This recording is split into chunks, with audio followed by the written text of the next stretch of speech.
Selamat datang di dunia Muscle, di mana dunia dipenuhin magic. Magic dan naga-nagaan udah jadi bagian kehidupan sehari-hari, kecuali satu orang yang bukannya pakai magic, tapi pakai muscle. Wah, ini anime sihir kan? Dia ini namanya Harry. Dia ini namanya Mas. Cowok nggak bisa sihir yang hobinya fitness sama makan kue sus. Sehat banget ya. Dia tinggal di tengah hutan barengan sama kakeknya yang penyabar. Bangsat. Selain nggak bisa sihir, otaknya Mas juga rada-rada sampai buka pintu aja remedial. Maaf kayak aku benerin deh. Bakbuk. Bangsat. Sebenarnya alasan Mas tiap hari disuruh latihan olahraga sama si kakek itu supaya dia punya pertahanan diri di dunia penuh sihir ini. Karena hal itu juga si cucu diwanti-wanti sama si kakek nggak dibolehin pergi ke kota sendirian. Cuman begitu tahu sekarang banget kue sus lagi diskon, si Otto tetap nyembunyiin penampilannya kok di tengah kota yang penuh sama sihir. Dia sih biasa aja dan fokus ke kue sus incarannya. Ternyata pas bayar duitnya penyok semua gara-gara tadi terlalu semangat. Oh maaf, sini saya benerin. Tak. What the fuck? Semua aman-aman aja sampai angin berhembus ngebuka tudungnya Mas. Hal ini yang ditakutin sama si kakek, yaitu Mas ketahuan gak punya garis di wajahnya. Seketika warga kota ketakutan gak mau deket-deket sama dia, sedangkan Masnya sendiri ya nabrak aparat pengayom warga yang sangat terhormat. Dan sebagai sahabat warga, bisa kali dipinjam bajunya buat ngelap mulut. Tiba-tiba muncul atasannya si polisi yang namanya Brad mau nangkep Mas karena sebelumnya dapat laporan ada orang tanpa garis di wajah. Tapi sebelum si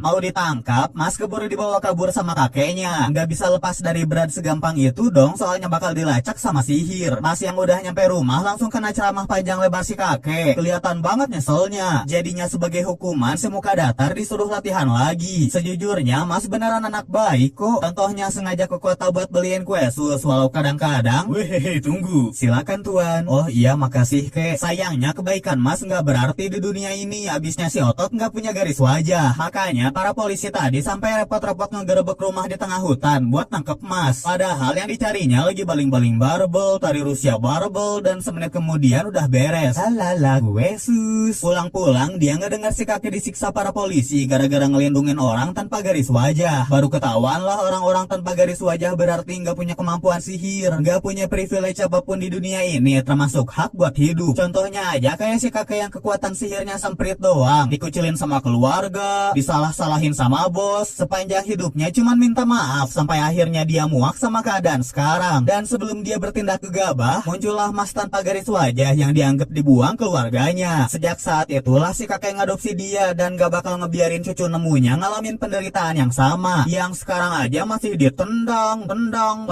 sama orang berkuasa. Si kakek sadar harusnya Mas dari tadi udah pulang, makanya dia teriak nyuruh cucunya buat kabur, biar kakeknya aja yang nanggung semua ini. Aduh silau. Polisi lain nyari Mas, cuman orangnya datang sendiri, ngebungkam polisi bawel dengan brek, plak, dan langsung nantangin Brad buat turunin rank lu. Kelas. Menurut polisi kroco sih nggak mungkin si kepala jamur bisa ngalahin atasannya yang punya sihir pengusir naga. Padahal kenyataannya sihirnya digaplok juga hilang, dijadiin bola voli lah, diputer-puterin juggling. Atau lihat pemirsa, Mas bisa menembus pertahanan lawan dengan cemerlang. Tiba-tiba si Otot ngambil tongkat kakeknya, tongkat sihir kakeknya. Brad was-was bikin pelindung sihir, cuman aslinya tongkat si kakek dilempar sampai nancep.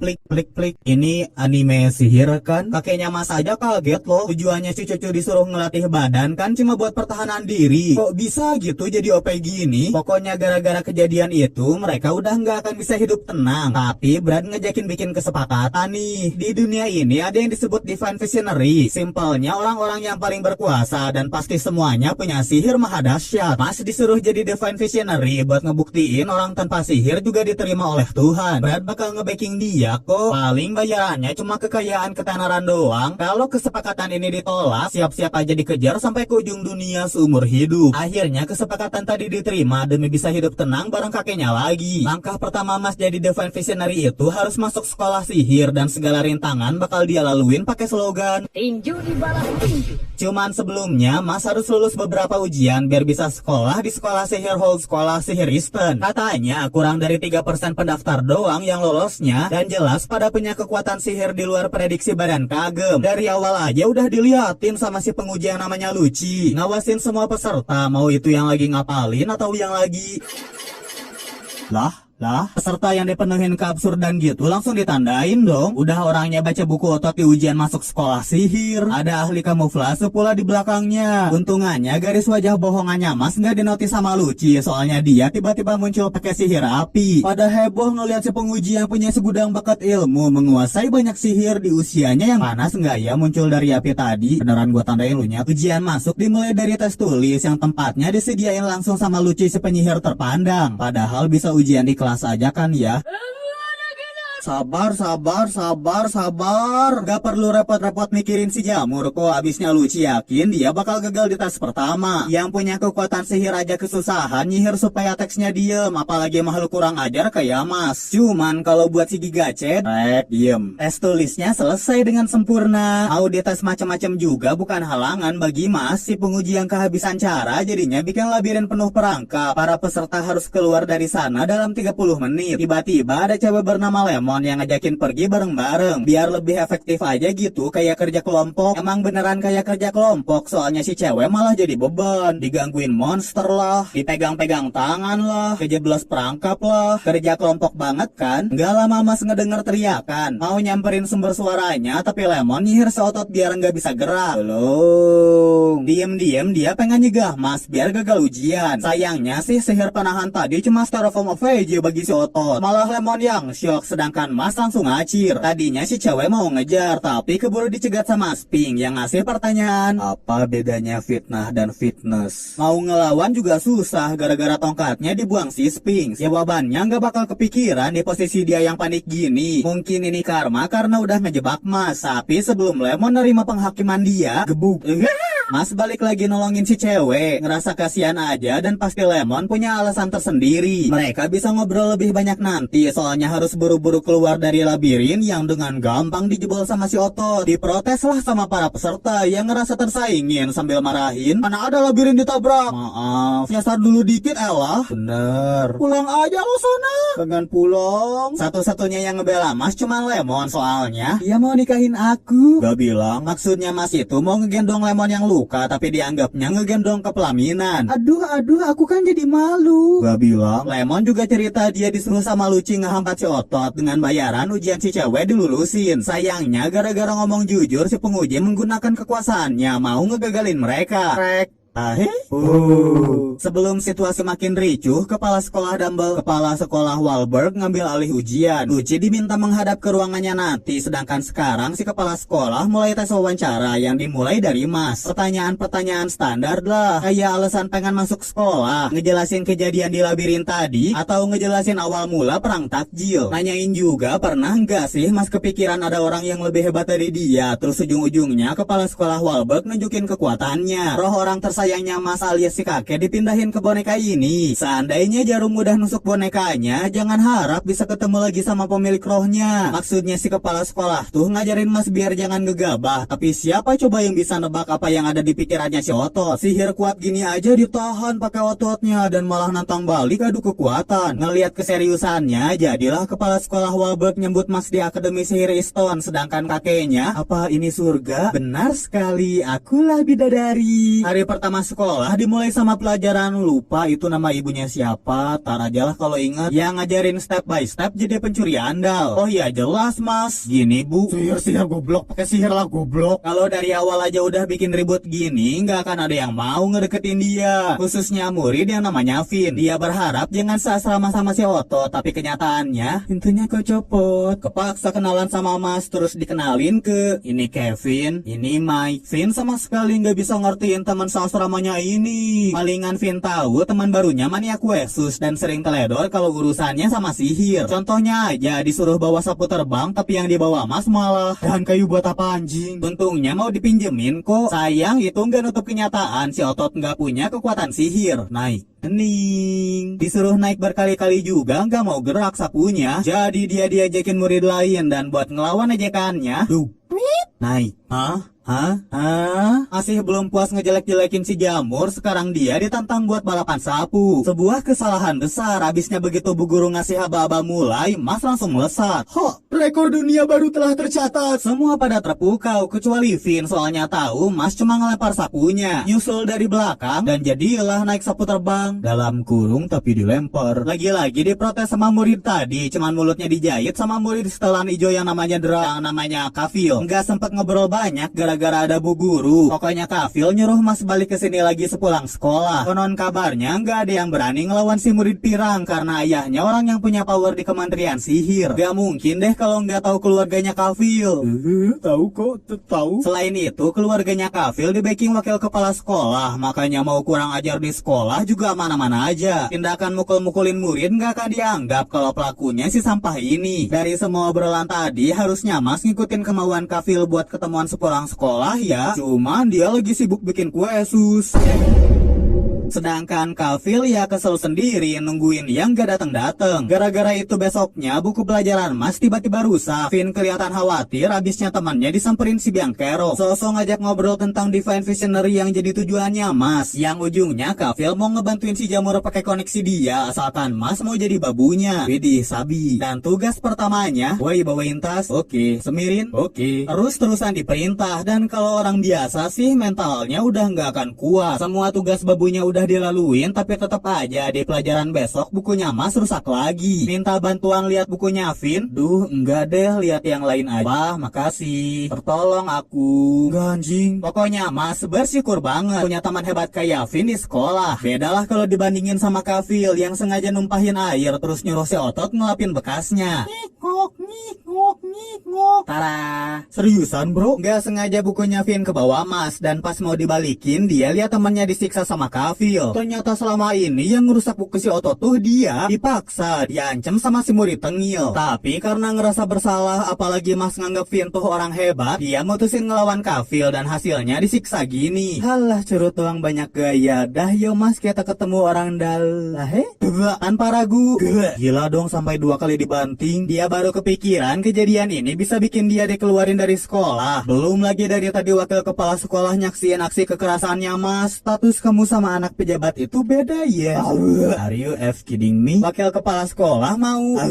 Beneran gak bisa ditebak apa isi pikiran Mas yang ngegali-gali dan nguburin si wakil kepala sekolah. Emang Pak Wakil bisa ngedeo Mas kapan aja, tapi Mas bisa ngubur dia kapan aja. Si Otot masih ngelanjutin jasa kuburnya, cuman ujung-ujungnya dia disuruh menghadap ke kepala sekolah Walberg. Aksi Mas tadi dikecam Kementerian Sihir dan mereka maksa-maksa kepala sekolah buat ngeluarin si murid. Cuman si bapak juga tahu kok apa aja yang udah Kafil sama wakilnya lakuin, makanya dia lebih mihak ke Mas. Nggak peduliin perintah Kementerian Sihir, malahan sampai ngedukung Mas jadi Divine Visionary supaya bisa bikin aturan yang lebih adil. Nah buat jadi Divine Visionary, si Otot harus jadi top student dengan ngumpulin simpelnya berprestasi ajalah di sekolah. Dengan adanya tujuan yang lebih jelas juga ada teman yang siap ngebantu, Mas bakal ngelewatin rintangan apapun yang ngehadang. Tapi tetap kesusahan sih kalau tiba-tiba diajakin murid yang namanya Tom buat ikutan pertandingan kuis duelo. Mana maksanya lebih-lebih dari Mas pula. Kepaksa dia ikut serta walau nggak bisa terbang pakai sapu sihir. Jelas diajakin para penonton lah. Tom aja sampai harus turun tangan nyemangatin juniornya yang pengen pulang. Ingat tujuan lu, pengen pulang. Ingat kenapa lu ada di sini? Dipaksa. Makanya apa tujuan lo? Pengen pulang. Semangat si senior terus berkobar-kobar. Cuman nggak ada gunanya juga maksa Mas yang emang ya nggak bisa terbang. Gara-gara tim Griffy, tim Adler makin ketinggalan poin, baliklah dia ke atas, tapi malah dicurangin sama tim lawan. Timnya Asrama Seliter, timnya Asrama Malang yang terkenal paling ambis. Malahan ngehalolin cara apapun supaya tujuan mereka tercapai. Gak ragu buat ngelukain lawan. Benar-benar kebalikannya Tom yang menjunjung tinggi sportivitas. Dari situ Mas marah, langsung terbang ngambang di udara dengan sihir kakinya. Sihir apa? Si Otot minta bola, abisnya sekali aja bolanya udah dia pegang, tinggal dilempar masuk ke gawang lawan.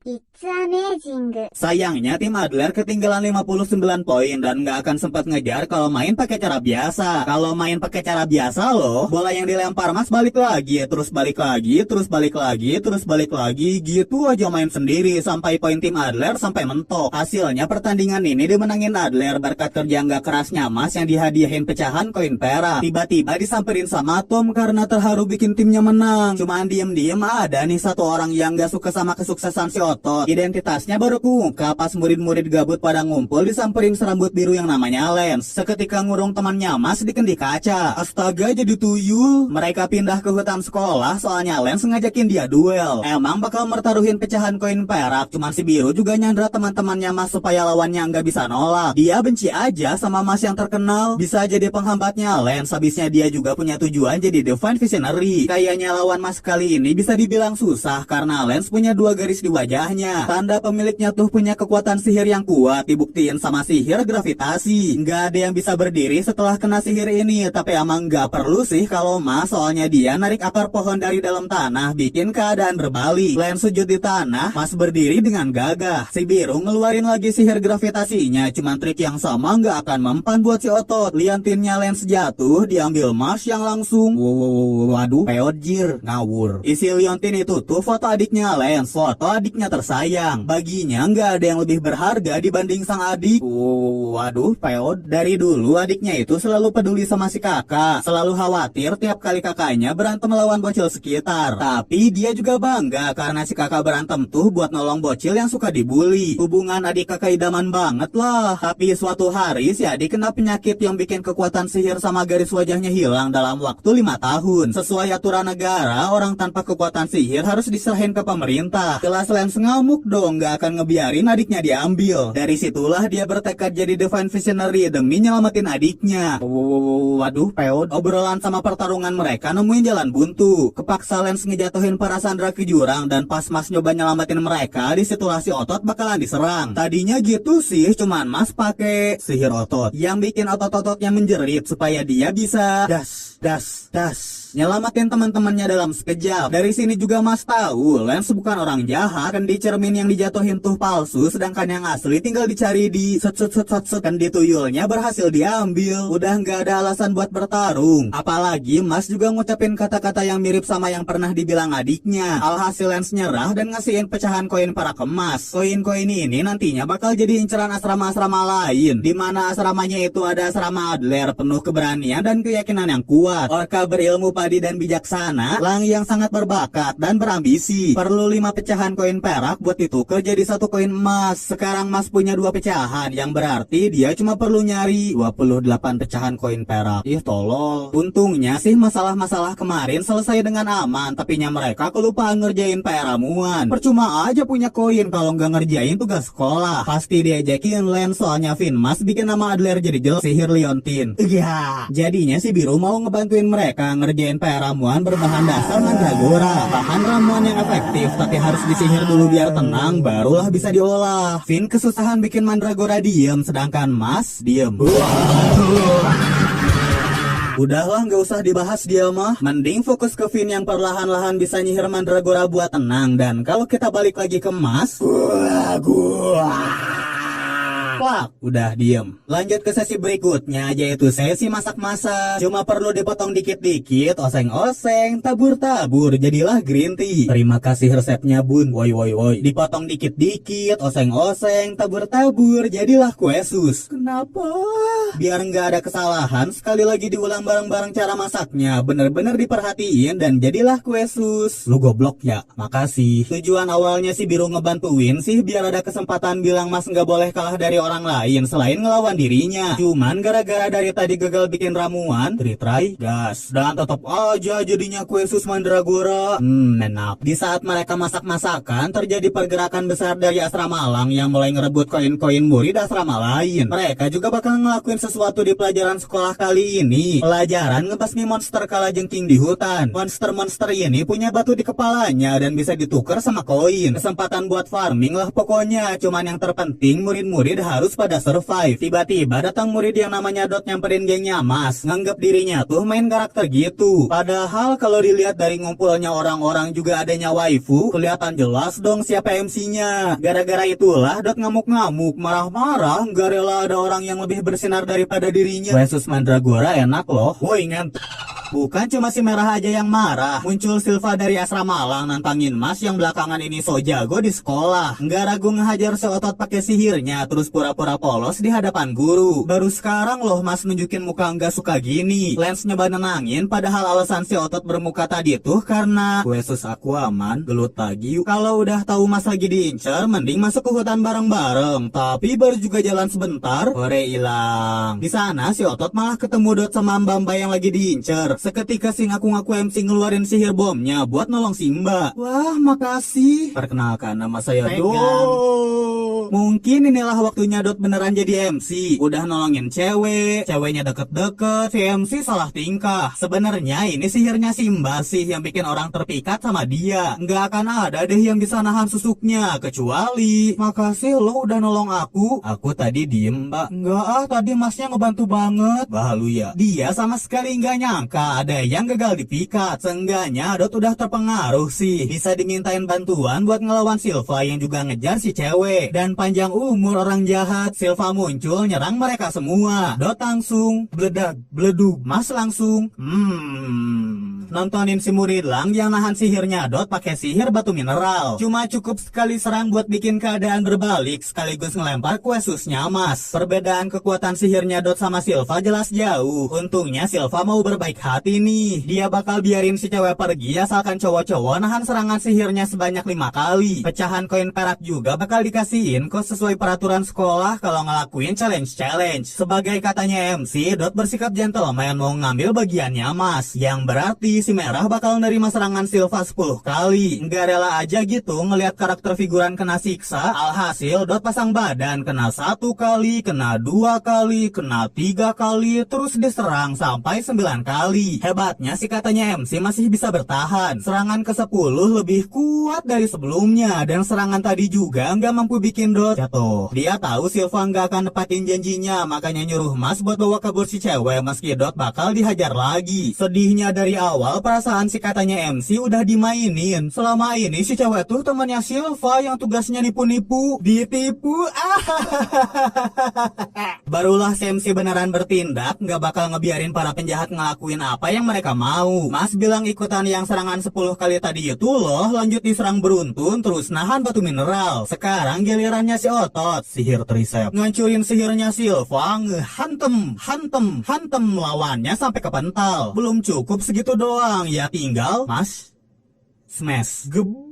Au, sakit. Ternyata maksudnya Mas itu bukan dia yang kena sihir 10 kali, tapi Silva lah yang harus nahan bogemnya si Otot. Mana sanggup dong kalau kena serangan kayak gitu terus-terusan. Si musuh pakai otak liciknya nyari cara menangin pertarungan. Nasib baik masih berpihak ke dia, soalnya datang monster kalajengking spesial. Harusnya bisa ngalahin fokusnya Mas yang tepinya melayang begitu saja saudara-saudara. Di momen ini Silva sadar bakal dibiarin sih kalau si penjahat mau nyerah. Tinggal ngurusin si ular berbisa yang nyoba nipu-nipu lagi pakai X memalingkan wajah. Tiba-tiba dipeluk dari belakang, menggenggam tangan erat-erat, disupleks dengan hebat. Inilah sosok Mas yang nerapin prinsip kesetaraan. Apa lu penonton lihat ya? Akhirnya selesai juga sesi pembelajaran di luar yang melelahkan. Teman-temannya yang pada kesasar di hutan juga bisa ngumpul lagi sama Mas. Ngekhawatirin si Otot yang padahal nggak ada apa-apa sih. Lebih kasihan Dot sebenarnya, makanya Lemon nanya, kamu gak apa-apa? Cia.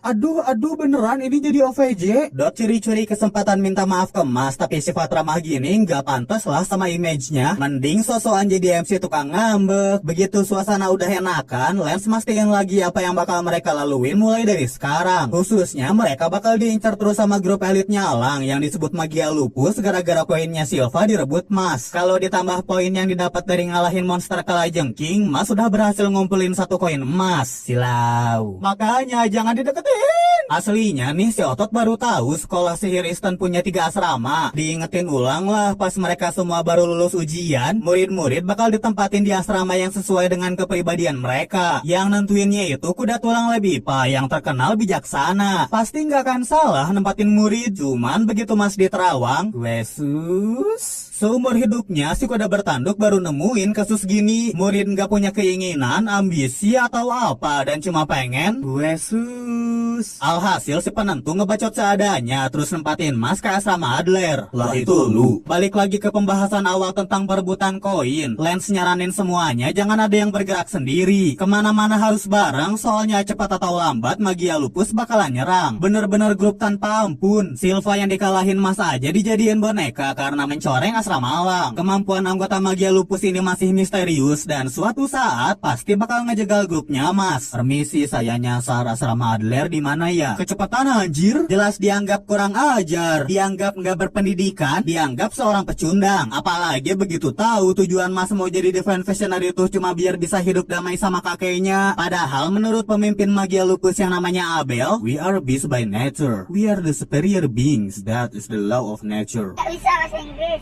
Intinya Abel nggak suka sama Mas yang bisa ngedapetin koin Mas dengan cepat, tapi tujuannya cuma demi hidup leha-leha. Langsung diserang pakai boneka-bonekanya, diserang balik sampai talinya putus dan ternyata boneka itu tuh aslinya Silva. Tiba-tiba si Otot ditangkap boneka lain yang ngambil koinnya Mas dikasihin ke Abel. Udah dibanting juga, Mas sama sekali nggak ngelawan kok karena nggak ngerasa harga dirinya bisa diinjek-injek mereka. Rek, aduh keinjek aduh. Buru-buru Silva dibawa pergi karena sekali lagi dibilang ya Magia Lupus bukan tandingannya dia. Abel nggak nyangka ada orang sepede Mas, tapi maksudnya si Otot baru ketahuan begitu sepemimpin sadar kancing bonekanya hilang yang sebenarnya lagi dia pegang. Kejadian aneh ini dijelasin sama si Mbak Pink tukang komen. Emang bonekanya Abel ngambil koin Mas, cuma dalam waktu sepersekian detik Mas ngegigit kancing si boneka, ditiup ke arah koin, koinnya langsung si Otot.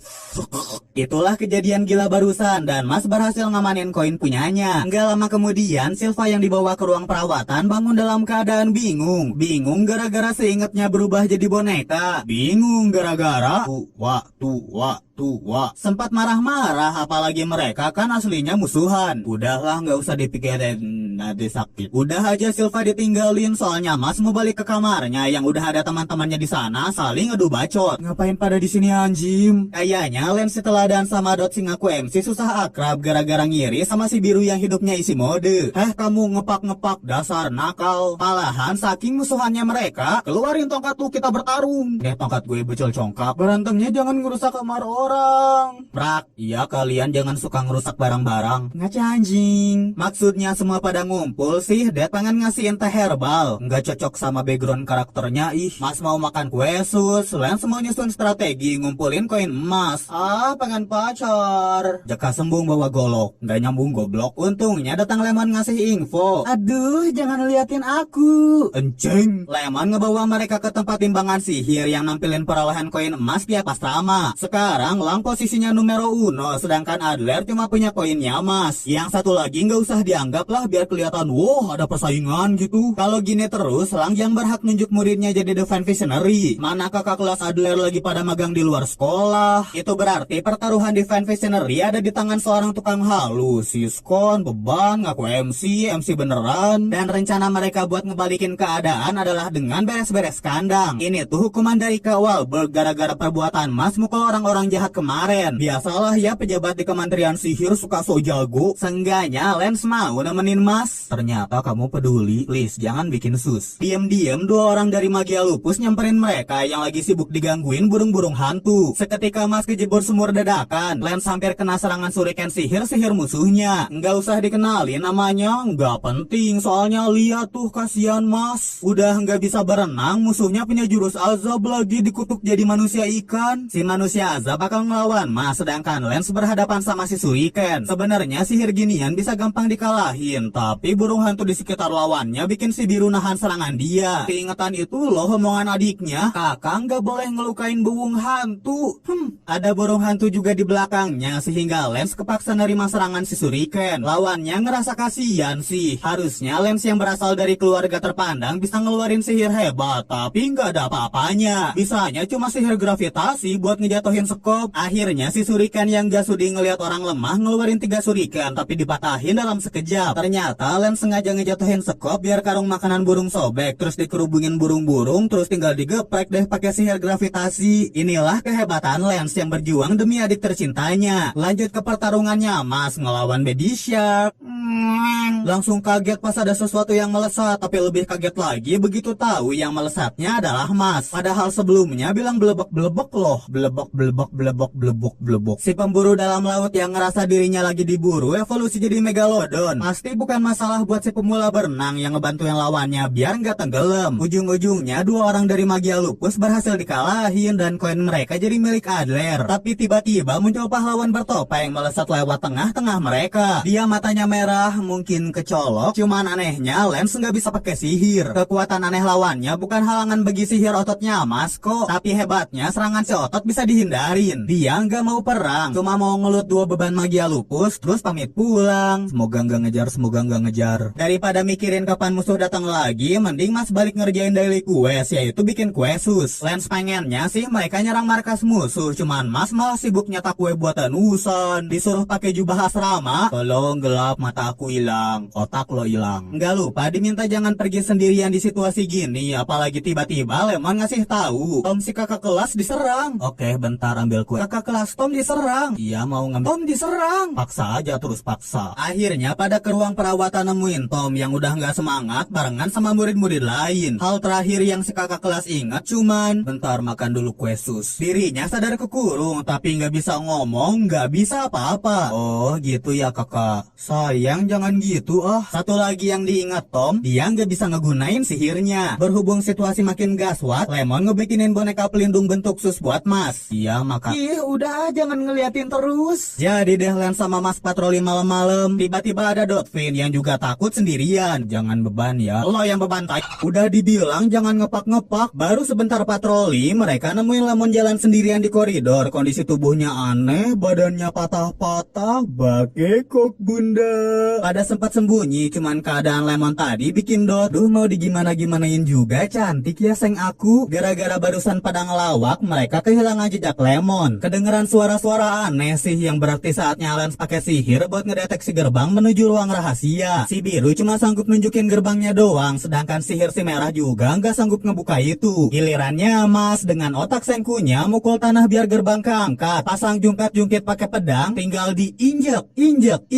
Gerbang teater 2 meluncur dengan selamat keluar angkasa. Sebelum masuk kandang musuh, sekali lagi semuanya twin tekad demi nyelamatin seorang cewek halu. Suasana gelap di ruang bawah tanah ini seperti You break my heart. dan gak jauh dari sana, mereka nyampe di sebuah arena. Tiba-tiba datang murid asrama Lang nyeritain ruangan rahasia di Chamber of Secrets ini. Malahan pihak sekolah aja nggak akan tahu. Kalau mau masuk lebih dalam harus ngalahin dia dulu. Cuman si Mas Tampan gak boleh diremehin. Dot langsung maju, abisnya dia paling benci sama orang populer. Oh gitu, sungguh memotivasi. Mas punya jedak jedug ya? Aku pernah FYP sih pakai jedak jedug.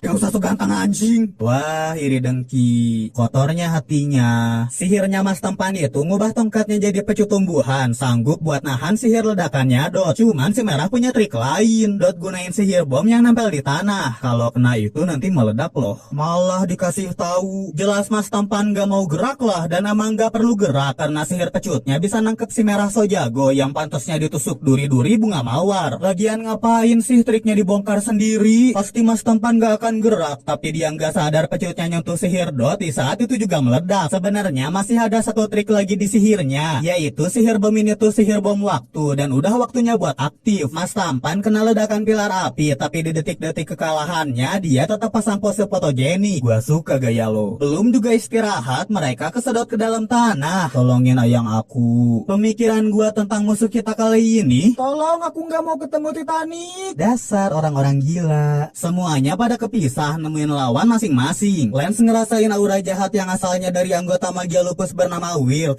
Dot bakal ngelawan Simba Pink bernama Love Cute. Gak ada nama lain apa? Tapi lucu. Partnernya nggak usah disebutin lah, ntar kebanyakan nama bingung. Lagian ntar bakal kena one tap. Terus Mas kepisah sendirian disambut sama si topeng kemarin-kemarin. Masih hidup lo. Dia disebut Abyss dan bertindak sebagai wakil ketua magia lupus. Pertama-tama mending kita lihat pertarungannya Lance ngelawan Weird dulu yang benci banget sama orang lemah. Benci sama orang yang gak ada nilainya. Tanpa ngedengerin pidato villainnya Weird, Lance pakai sihir gravitasi, tapi sayang lawannya bisa masuk ke dalam tanah. Muncul di belakang si biru dengan bunsin lumpurnya. Dikasih serangan AOE lagi, semuanya seketika rata. Cuman gak ngelukain Weird yang nyerang balik. Situasi makin bahaya gara-gara kakinya Lance nempel sama lumpur dan kena serangan bola lumpur sekeras bola bekel. Weird bilang sayang loh bakal kemampuannya Lance, makanya si penjahat ngajakin dia login ke magia lupus, ke lingkungan yang baik supaya sihirnya si biru berkembang. Gak ada manfaatnya lah Lance kumpul-kumpul di Adler, cuman bagi Lance justru Weird lah yang lemah gara-gara nggak mau keluar dari zona nyaman. Si lawan diterbangin ke tembok, Weird sembunyi lagi ke dalam tanah, tapi nggak bisa ngelindungin dia dari serangan batu-batu. Kepaksa dia keluar dan kena ceramah lagi. Jadinya keingetan kehidupan sedihnya. Halah masih ABG sosokan sad boy. Eits, tapi enggak deng, kita harus peduli sama mental awareness guys. Kayak ngertiin Weird yang terobsesi sama kekuatan tuh karena keluarganya. Nggak peduli udah sekeras apa dia belajar, sekeras apa dia latihan, selama belum jadi murid top, selama belum ngalahin pakai tubuh wakil, ayahnya nggak nganggap Weird sebagai orang yang berarti. Makanya dia nggak ragu pakai cara apapun demi bisa ngalahin Lance meski harus minum fruity blackcurrant. Kekuatannya meningkat drastis sampai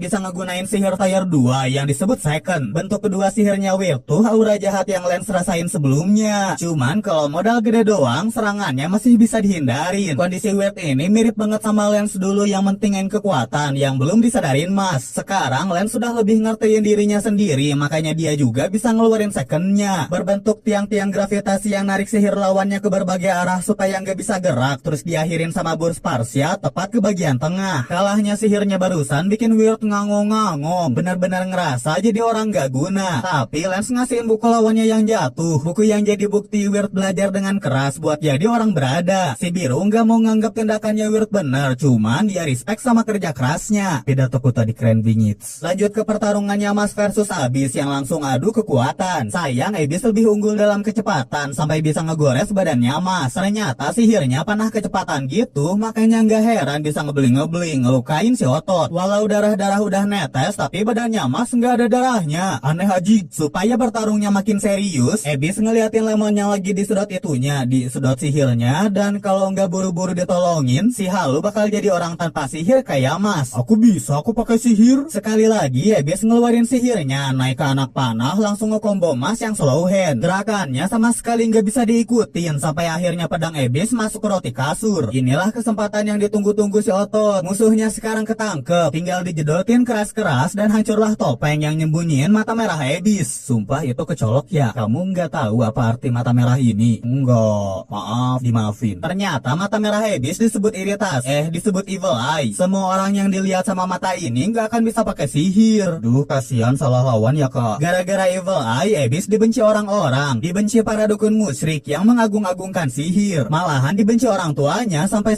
dikurung di basement, sampai hampir dipaksa logout. Kehidupan mengerikan itu terus lanjut dan baru berhenti begitu Abyss ketemu Abel. Bukannya takut kayak yang lain, Abel malah ngirim friend request dan minta gunain evil eye demi kepentingan si pemimpin. Demi temannya lah, sekarang Abyss bertarung ngeluarin sihir secondnya yaitu kubah kecepatan, dimana Mas kena debuff slow sedangkan Abyss nyerang cepat walau nggak tahu ada damage-nya atau enggak. Situasinya lebih parah dari sebelumnya, tapi kali ini Mas mukul tanah. Lantainya ngebentuk tembok penghalang, gerakan iblis kebaca, langsung dihantam aja. Masih ketahan sama pedang, tapi nggak akan bisa kabur soalnya diinjak kuat-kuat, beneran dihantam sampai home run. Iblis masih belum mau nyerah. Dia pertaruhin semua di serangan ini yang ujung-ujungnya pedangnya ketangkap Mas, ditinju sampai mental, dilanjut combo Super Saiyan dan diakhirin sama Taijutsu Ninja beralis tebal. Pertarungan berakhir dengan kemenangan Mas. Iblis jadi mikir, sebaiknya dia nggak lahir kali ya. Gak setuju dong Mas. Seandainya semua orang musuhin dia, maukah kamu makan kue sus denganku? Kamu bukan si manipulatif Naruto. Iblis belum bisa jadi temannya masih, tapi ngelihat kebaikan si Otot, Mas disaranin jangan ngelawan Abel kalau masih sayang nyawa. Lalala, nggak denger radio butut. Sebelum kita lanjut ke pertarungan 2 lawan 2, kita lihat dulu kepala sekolah Wahlberg yang lagi dipanggil Kementerian Sihir. Jadi bukannya karena nggak tahu para murid pada berantem, tapi ada masalah lebih besar yang harus si bapak urusin. Ada laporan dari penjahat-penjahat di penjara Azka. Di penjara penyihir kriminal dibebasin sama seseorang bernama Innocent Zero. Kabarnya lagi bawahannya Innocent Zero juga ada di akademi, makanya Divine Visionary dari Adler yang namanya Rain disuruh ngelakuin investigasi. Baru sekarang kita bisa ngeliat pertarungannya Dot sama Finn lawan Magia Lupus. Enggak 2 lawan 2, soalnya temannya Mbak Love Cute yang punya sihir ngubah orang jadi batu pergi ke tempatnya Mas. Kalau mau nyegah itu ya dia harus ngelahin Love Cute yang Atashi kawaii.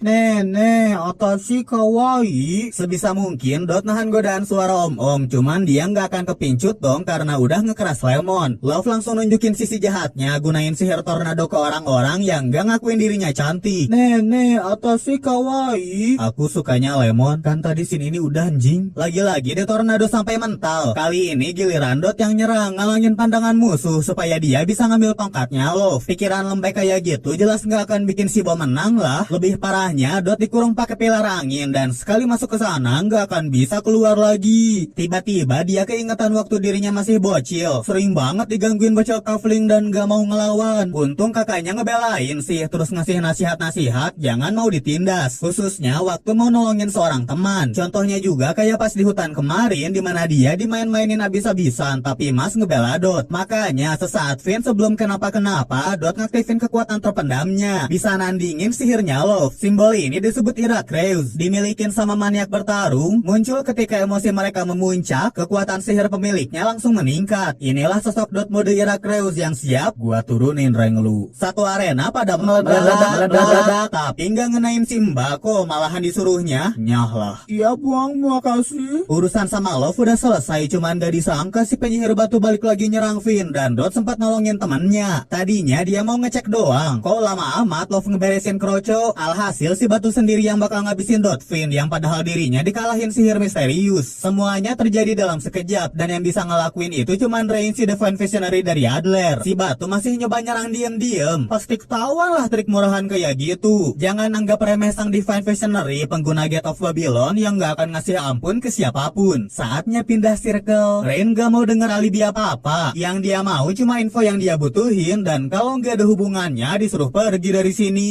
Tik-tik-tik nyeng. Tapi nggak diduga loh, Rain yang brutal ini aslinya kakaknya Finn. Nggak diliatin interaksi apa-apa sih, soalnya Rain lanjut pergi ke bagian dalam nyari petunjuk tentang bawahan Innocent Zero. Ketemunya sama brand ambassador kue sus. Sang Divine Visionary sadar Mas itu orang kuat, makanya mau dites kekuatan sihirnya pakai laba-laba pengukur sihir. Seketika Rain nyerang dan pedangnya bisa ditahan pakai 2 jari. Tapeu. Anehnya si laba-laba nggak ngedeteksi sihir dari Mas. Dicoba diserang pakai 3% kekuatan sihir Rain, kelihatan ketusuk-tusuk, padahal jadi singgah sana. Masih 0 dong hasilnya. Terakhir di atas pakai 10% kekuatan sihir, Mas pasang posisi nahan bola, semua lemparan pedangnya berhasil ditahan. Sebenarnya Rain udah bisa nebak-nebak siapa Mas karena udah di spoiler sama si tua bangka. Jadilah dia minta maaf, nggak dimaafin. Nih sapu tangan buat kamu, nggak dimaafin. Bisa buat nyembuhin luka, ya udah dimaafin. Satu lagi hal yang diperingatin Rain, Mas kan bakal berhadapan sama Abel, tapi dia harus hati-hati sama kemampuan boneka lawannya. Apalagi si Otot ketahuan gak bisa pakai sihir. Aku bisa kok pakai sihir. Pokoknya kalau Mas berhasil ngalahin Abel, semua koin milik si pemimpin Magia Lupus bakal jadi punya dia. Terus Mas berkesempatan jadi Divine Visionary. Omongan itu Mas inget baik-baik sambil masuk ke ruangan raja terakhir, keingetan Lemon yang disandra. Alhasil dia masuk dengan ngancurin pintu biar agronya Abel langsung 100%. Abel nggak nyangka ada murid selain Rain yang bisa ngalahin Abyss dengan Evil Eye. Mungkin Mas emang penyihir hebat, atau mungkin waduh, sihir kamu kamu luar biasa. Si pemimpin magia lupus ngungkit-ngungkit lagi obrolan tentang para penyihir hebat nggak setara sama penyihir biasa. Cuma orang dengan kekuatan sihir tinggi aja yang berhak buat hidup. Otomatis mas yang nggak bisa sihir syok dong. Nggak bisa ngelindungin kehidupan damai bareng kakeknya dia yang udah ngerawat mas si bocil backflip. Kehidupan masih maling kue sus. Berarti cuma satu pilihan si Otot, yaitu ngelawan Abel si pengendali boneka. Pertarungannya ditonton sama reporter setia kami Imbalov dan nantinya akan melaporkan keadaan dari TKP. Boneka-boneka Abel tuh isinya cairan asam yang bisa ngelelehin apapun. Nggak boleh sembarangan kontak fisik yang jadinya mas ngambil kepala boneka. Gunain teknik pernapasan Otot, bikin game bowling simulator. Sekarang mas lawan boneka yang kemarin-kemarin bisa nahan badannya dia. Cuman kekuatan si Otot nggak stuck di situ aja. Boneka ginian bisa dikalahin dengan One Punch Man. Mau pulang aja boleh nggak? Mbak, ini lagi live. Triknya Abel masih banyak. Salah satunya adalah ngegerakin bagian tubuh mas. Tanpa sadar si Otot udah kena tali boneka, tapinya diputusin sih. Pengen ngepur dulu Abel. Udah pasti menang kok malah ngepur, dasar aneh. Jadinya Abel pakai Finn yang udah jadi boneka, dan sebagai seorang teman, mas nggak mau ngelukain Finn walau si beban gak ngapa-ngapain di season ini. Semua serangan diterima mas, meski ujung-ujungnya senjata Finn yang rusak duluan. Biar temannya dibebasin, si Otot mau ngasihin aja koin emas dia. Melesat sampai mutusin tali-tali boneka, sihir boneka dilepasin, koin emasnya balik lagi. Koinnya cinta aku. Abel yang ngerasa diremehin langsung nahan mas pakai banyak benang, cuman gak akan ada yang bisa nandingin kekuatan fisik si maniak Otot. Jari-jarinya Abel freestyle mas pasang kuda-kuda ngehajar si pengendali boneka. Kepaksa Abel pakai sihir yang ubah mas jadi boneka. Perubahannya nggak bisa di stop dan dia jadi boneka sepenuhnya. Kalau udah gini easy bagi Abel buat ngambil koin emas, malah ngambil kue sus. Anehnya lagi dia kena hajar. Oh, kue sus lundupanku. Siapa juga yang nyelundupin kue sus? Harusnya nggak ada manusia yang bisa gerak sendiri loh kalau udah jadi boneka. Satu-satunya penjelasan yang mungkin itu refleksnya mas buat ngedapetin kue sus. Refleks buat ngelindungin barang berharganya. Emang apa enaknya kue sus ya anjir? Masih ada satu trik terakhir Abel dengan ngambil sihir-sihir murid lain. Dia ngeluarin sihir boneka second berbentuk 3 kepala bocil kematian. Semua yang ada di dekat boneka ini bakal jadi boneka. Aku juga dong. Benang-benang yang gak bisa dilihat inilah yang ubah manusia jadi boneka. Nggak mungkin ada yang bisa ngehindar. Belum lagi secondnya Abel ikutan nyerang. Sayangnya ekspektasi nggak selalu sesuai ya sama kenyataan. Bocil kematian malah rusak, mas masih sehat-sehat aja. Untuk mengetahui apa yang terjadi, mari kita tanyakan laporan dari reporter Love di TKP. Silakan Love memberikan laporannya. Baik, terima kasih Neri. Saat ini saya melaporkan dari The Chamber of Secret. Sedang terjadi pertempuran hebat antara kepala jamur melawan Abel. Sang pemimpin magia lupus mengaktifkan sihir secondnya yang dapat mengubah siapapun menjadi boneka ketika tersentuh oleh benang sihir. Namun hal aneh terjadi di mana Mas mampu mematahkan segala serangan dari Abel. Jika kita amati lebih teliti, sesaat setelah saudara Mas merasakan benang second, Mas mengandalkan instingnya untuk mencabut benang-benang tersebut. Peristiwa yang barusan terjadi membuat saya bergetar. Oleh karena itu, sekian info dari lapangan, kita kembali ke studio. Baik Love, terima kasih atas laporannya. Sekian informasi yang dapat kami sampaikan dan sampai jumpa. Semua trik Abel udah habis, sisa adu kekuatan di antara mereka yang jadi andalannya Mas. Akhirnya sihir-sihir si pemimpin magia lupus dikalahin. Begitu juga sama dirinya yang diajak terbang ke atas buat dijatuhkan serendah-rendahnya. Muncul flashback dulu biar Abel nggak disalahin 100%. Flashback tentang background dia sebagai bangsawan, tapi ibunya mau berbagi ke orang-orang biasa. Ngerasa semua orang harusnya setara dan hidup berdampingan, tapi sayangnya sebuah insiden terjadi. Meski udah dilukain sama orang yang dia kasihani, si ibu tetap percaya kok semua manusia bisa hidup berdampingan. Inilah alasan Abel ngebentuk magia lupus, beranggotakan orang-orang dengan kekuatan sihir hebat supaya manusia kayak penglogout ibunya dia dapat hukuman. Sedikit-sedikit Mas ngerti tujuan dan penderitaannya Abel meski nggak ngedukung sih. Mau gimana juga sekarang Abel udah kalah terus ngelepasin murid-murid yang udah jadi boneka. Lemon yang nggak tahu kenapa jadi tumbal utama jelas dibebasin. Semuanya berakhir happy ending. Finn yang baru sadar ikutan. Hoi, koin punya Abel jadi milik Mas dan kayaknya beneran udah happy ending, tapi bentar itu dot ketinggal terus diulang deh. Hoi, gengnya Mas masih kurang satu orang dan yang ngeh cuman Finn. Si biru ternyata dicegat train yang gak pakai aba-aba langsung nyerang Lance. Hasil hitungan sihir si laba-laba nunjukin nilai maksimal dan Lance berubah jadi seseorang yang disebut Cell War. Dia salah satu bawahannya Innocent Zero yang ditugasin nyusup ke sekolah buat nyari sesuatu. Belum tahu sesuatunya apa, ditanya-tanya Rain juga jawabnya cuma aku mau ngegeng ke Abel keren gak bisa ngejar Selwar gara-gara dihalangin penyihir tukang saman alat makan yang kabur dari penjara Azka. Penjara Hekatris, ingetnya Azkaban mulu. Pokoknya bakal bahaya seandainya Selwar datang ke tempatnya Abel, apalagi orang-orang di sana masih pada "Oi, you are hero?" Oh yeah, mau sampai kapan sih anjing? Mau sampai kapan sih anjing? Bentar kebelet, mau sampai kapan sih tadi? Masalah murid jadi boneka udah beres. Sekali lagi nih, akhir yang indah kalau nggak datang Selwar yang nerbangin trio rusuh ke pinggir. Dot juga nggak berani ngebales gara-gara orang di hadapannya ini bahaya banget. Selwar langsung ngedeket ke Abel, langsung mau ngabisin bawahannya yang baru di tingkat akademi aja udah dikalahin sama murid lain. Alasan lain kenapa si pemimpin magia lupus mau dihabisin karena nggak berhasil nemuin apa yang gengnya Innocent Zero cari, dan sekarang udah waktunya buat mukbang kue sus guys. Kuenya segunung. Kayaknya lagi nggak pada mood ya. Tiba-tiba hidung nempel ke lalat Mas. Lalatnya pargoy brutal bikin Mas bersin semua kue sus terbang ke Selwar. Entah sebuah kecelakaan atau kesengajaan, tapi yang jelas Mas jangan dihabisin semua dong kue susnya. Syuk, kue sus dilempar ke tanah. Syuk, Selwar benci sama manusia kurang ajar kayak gini, tapi dia ngerasa pusing begitu Mas masuk ke ruangan. Mungkin aja yang dia cari-cari itu adalah Mas, cuman bakal diurusin nanti soalnya si kuning mau ngeberesin urusan Abel. Selwar ngeluarin sihir zat karbon buat nusuk Abel. Mas gerak mau ngehalangin, cuman ternyata Ebis yang ngelindungin pemimpinnya. Aduh maaf telat guys. Ebis minta maaf karena nggak bisa nemenin si otot makan kue sus. Barulah Mas ngerasa marah. Dia ngasihin sapu tangan sihir buat nahan luka Ebis. Harusnya serangan Ebis tadi fatal sih, tapi Mas sempat ngelempar batu yang bikin akurasi serangan Selwar meleset. Tiba-tiba Mas nginjek tanah dengan keras, nendang salah satu pecahan ngenain wajah Selwar yang padahal bisa ditahan sama dia. Kamu aneh juga ya.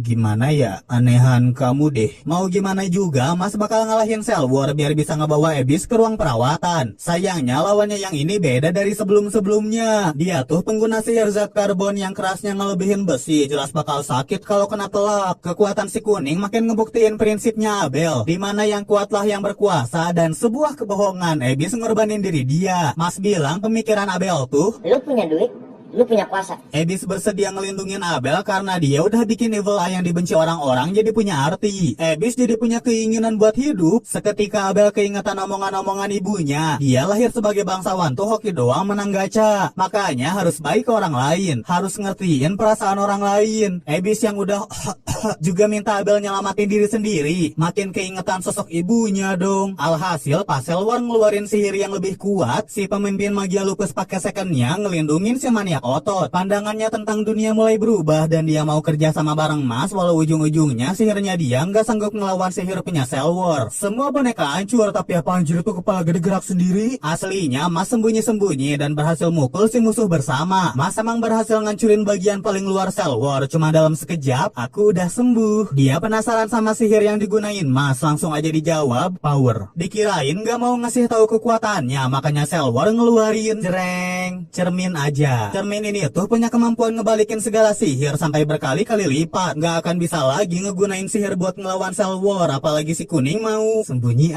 Dot nyegah temannya supaya jangan pakai sihir, padahal nggak perlu, abisnya tinggal dihancurin pakai serangan fisik. Sialnya rahasia Mas jadi keungkap. Semua kejadian di luar Naila selama ini murni kekuatan fisiknya Mas, bukan kekuatan musri. Muncul sebuah tanda di tangannya Selwar abis bersentuhan tadi sama Mas. Kalau diingat sebelumnya, dia juga ngerasain pusing. Makin jelas Mas emang sesuatu yang geng Innocent Zero cari. Sekarang bukan waktu yang tepat, makanya Selwar mau mundur dan dalam waktu dekat pasti bakal ketemu lagi. Akhirnya si Secret Villain pergi. Saatnya ngebawa Ebis ke ruang perawatan. Berkat sapu tangan ajaib, lukanya agak mendingan, malahan bisa nagih. Ditunggu traktiran kue susnya. Yo malah Abel yang nganterinnya dan bakal bertanggung jawab atas segala kekacauan yang dibikin. Nggak lupa sang pemimpin magia lupus bilang berutang budi sama kebaikannya Mas. Jadi deh alur cerita anime Muscle season 1 bisa selesai dengan happy ending. Ya enggak lah woi. Rahasia Mas nggak bisa pakai sihir udah kebongkar. Asalnya teman-temannya mau pada diem-diem aja meski tahu bakal dapat hukuman kalau ketahuan ngelindungin manusia tanpa sihir. Cuman belum juga nabung dosa dengan berbohong. Ternyata ada murid lain yang ngedengar rahasia Mas, dan masalah ini bakal dibahas di Muscle season selanjutnya. Cepat atau lambat Mas tahu kok rahasianya bakal kebongkar. Makanya dia nggak kaget-kaget amat lanjut makan kue kesukaannya. Apakah nanti Mas bisa jadi The Fan Visionary, bisakah hidup damai lagi dengan kakeknya? Lebih baik mari kita bertanya langsung pada sumbernya. Silakan Bapak angkat Mas dan Pak Polisi untuk memberikan opininya. Wah, sudah lama ya kita tidak muncul. Benar juga ya. Kalau dipikir-pikir mungkin saya yang memulai cerita masal. Oh gitu ya Pak. Tapi Pak, ini Bapak nggak apa-apa gitu Pak, nggak kerja di rumah saya terus.